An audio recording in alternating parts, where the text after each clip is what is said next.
And now, back to the USS Greeneville Rising. Here's Josh Smith.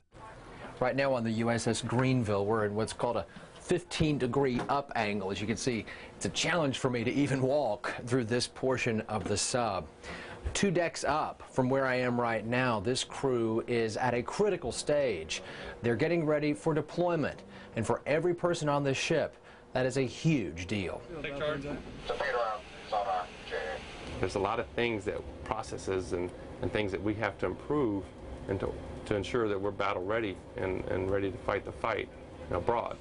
And the piece of the puzzle is getting the crew and their families ready to do that job. You know, submarine is unique in its capability to provide our combatant commanders eyes on target when significant events happen without being provocative in nature. And what that allows us is to understand the true state of what's going on in our potential adversaries.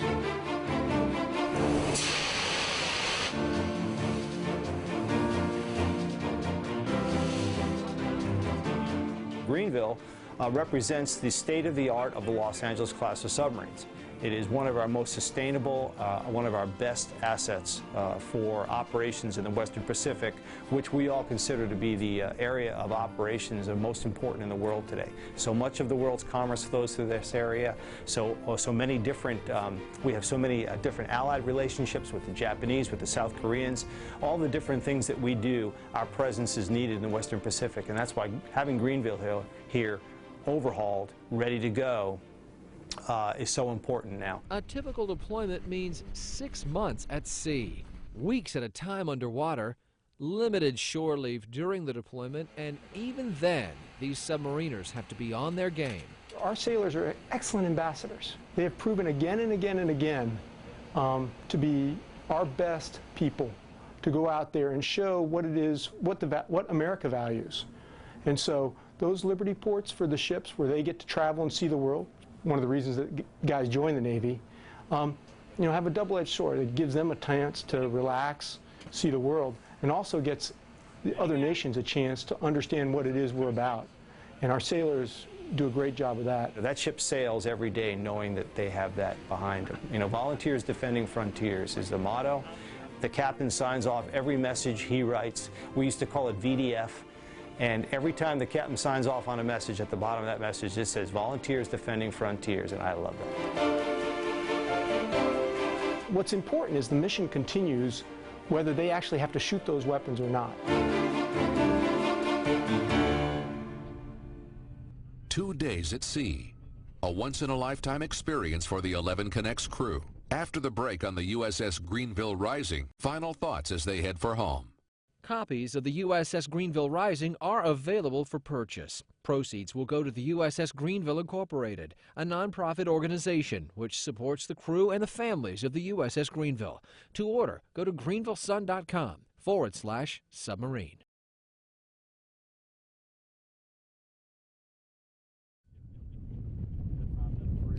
Well, we are about to wrap up 2 full days on board the USS Greeneville, now pulling into Pearl Harbor.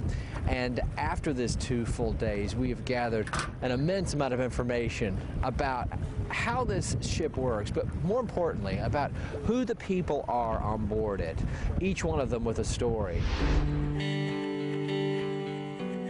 Here for different reasons, some looking forward to the next step in their career. Some looking forward to seeing the love of their life waiting back home. Some just looking forward to getting back home. To the mountains of East Tennessee. And that's where this story began, isn't it? Where people who may never know it live their lives every day with an undeniable presence on the other side of the world.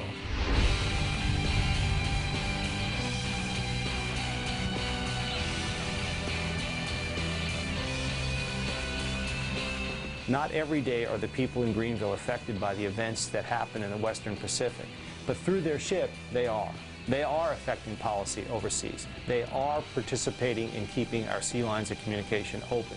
And that's what the connection between the two brings.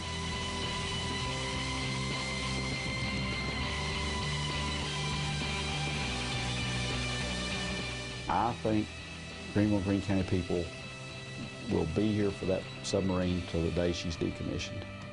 And I think they're proud of the fact that that flies our flag, and that's our boat.